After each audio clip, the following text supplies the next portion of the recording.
It's 2:10 in the afternoon on December 5th, 1945. You just took off from Naval Air Station Fort Lauderdale, Florida. This is a torpedo bombing training flight. You're at the controls of a TBF Avenger torpedo bomber. There are 4 other aircraft with you, 14 aviators in total. The mission is called Flight 19.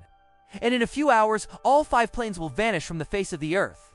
The route is simple on paper. Fly 90 miles east over the Atlantic Ocean. Locate Chicken Island, a practice bombing target. Drop your ordnance, turn north, fly 73 miles, turn southwest, return to base. It's the kind of mission veterans like you run on autopilot. You've completed hundreds just like it. The flight leader is Lieutenant Charles Taylor, 28 years old, experienced pilot, hundreds of hours in the air. The kind of man you want in command when things get complicated. The problem, which will reveal itself over the next few hours, is this. Sometimes experience makes you too sure of what you know. The first phase of the flight is normal. The weather is clear. The bombing run on the target is completed. And then it begins. At 3:45 in the afternoon, Taylor contacts the tower at Fort Lauderdale. The message is unsettling. He doesn't know where he is. He says his 2 compasses are malfunctioning. He says he believes he is somewhere over the Bahamas, but that nothing below him matches what it should look like. The tower responds, follow the sun west. He can't find west. This sounds simple until you're actually up there. You're in an aircraft over the open ocean. The horizon in every direction looks identical. Water? More water? If your compasses aren't working, the only reference you have is the sun. But the sky at this point is becoming increasingly overcast. And Taylor, for reasons aviation historians still debate, became convinced he was over the Gulf of Mexico south of Florida when he was almost certainly northeast of the Bahamas. If Taylor turned south, trying to find land, he was heading toward open sea. The situation deteriorated steadily through the afternoon. Weather worsened. Communications became intermittent. Taylor's radio worked better on his frequency than on the towers, which means he was hearing less than he should have been. At 5:12 in the afternoon, Taylor transferred flight command to Captain Seaver, but the disorientation had already spread. Different aviators in the squadron had different theories about their position. Some had almost certainly correctly identified their real location, but there was no consensus. The last clear transmission came at 7:04 in the evening. We'll fly 270 degrees until we hit the beach or run out of gas. The beach never came. At 6 in the evening, Naval Air Station Miami launched a Martin Mariner flying boats on search and rescue. At 7:50 in the evening, one of the Mariners also disappeared.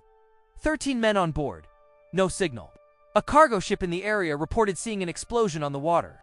The most accepted theory is that the Martin Mariner, nicknamed the flying gas tank for its tendency to leak fuel in adverse conditions, suffered an explosion. But it was never confirmed. You're over the ocean. The sun is almost gone. Fuel is in the last quarter of the tank. A TBF Avenger carries enough fuel for roughly 4.5 hours of flight, and you've been airborne for over 5. When an Avenger runs out of fuel, it has an estimated 18 to 20 seconds of glide before altitude loss becomes unrecoverable. Ditching an Avenger in the ocean at night, in rough sea, with no located rescue support, is an equation with a very specific answer. The Bermuda Triangle as a concept didn't exist in December of 1945. The expression was coined for the first time by a writer named Vincent Gaddis in February of 1964, 19 years after Flight 19 disappeared. Before that, it was just a stretch of ocean where some aircraft and ships had gone missing. The Atlantic is large. Oceans have storms. Aircraft have communications problems. Most of the disappearances attributed to the triangle have mundane explanations when examined closely enough. But Flight 19 resists. Not because it's supernatural, but because the chain of human error, equipment failure, deteriorating weather, and compounding bad luck that sent 14 trained pilots and a rescue squadron to the bottom of the Atlantic in December of that year, still has gaps that nobody has completely filled. In 1986, researchers believed they had found the planes on the Atlantic floor a mile offshore. The aircraft serial numbers didn't match Flight 19. The Avengers on the ocean floor were from other accidents. The 5 aircraft from Flight 19 have not been found. There is a persistent theory among aviation historians. If Taylor was northeast of the Bahamas when he believed he was over the Gulf, and if he turned north trying to reach Florida, the squadron flew in exactly the opposite direction, toward the open Atlantic, toward the deep water between the Bahamas and Bermuda. Strong currents, ocean floor reaching more than 20,000 feet in some areas. If the planes went down there, in rough sea, in complete darkness, the debris scatter would be immense.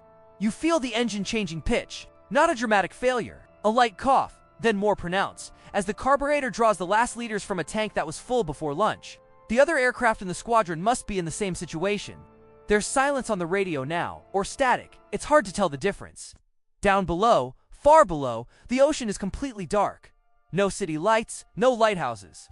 No ships visible from up here. Just water and darkness, and the compass spinning meaninglessly on the panel that was supposed to have all the answers. The last thing the control at Fort Lauderdale received was that line from Taylor at 7:04 in the evening. After that, silence. The largest search and rescue operation in American naval history up to that point was launched in the hours that followed. 300 aircraft, 18 vessels. 12 days of operations. Nothing was found. Not a life jacket. Not an identified piece of metal.